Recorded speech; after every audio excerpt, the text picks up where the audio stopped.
The Day of Atonement was one of the most significant worship days in the Old Testament, and it was all about this guy right here, the scapegoat. After the high priest had bathed himself and put on special garments that he only wore on this one day, then, after he had offered sacrifices for his own sins and for the sins of his family and for the sins of the people, and after he had offered sacrifices to cleanse the tabernacle and all of its altars, then a live goat would be brought forward.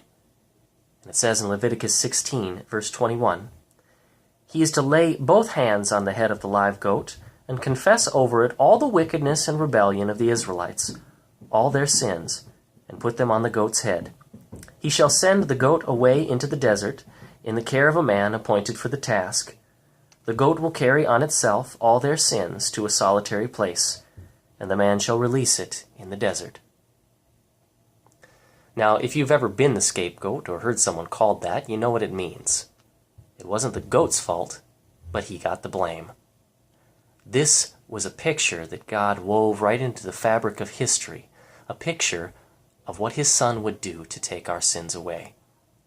God the Son said, "Father, I will take their sins on myself and suffer for them."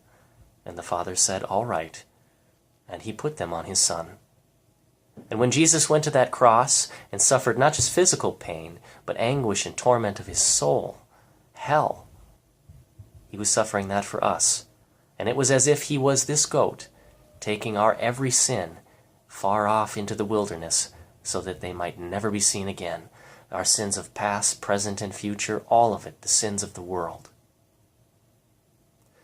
Now, there were a lot of other significant things that went on this Day of Atonement.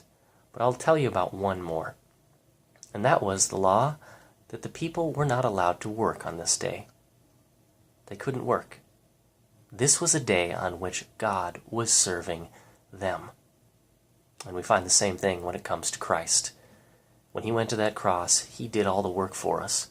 There is not a single thing that we can add that will make his sacrifice more valuable. It has been done. Our sins have been paid for. All we have left to do is simply to rejoice that this gift has been given to us. We cannot save ourselves. He has already done it, our scapegoat.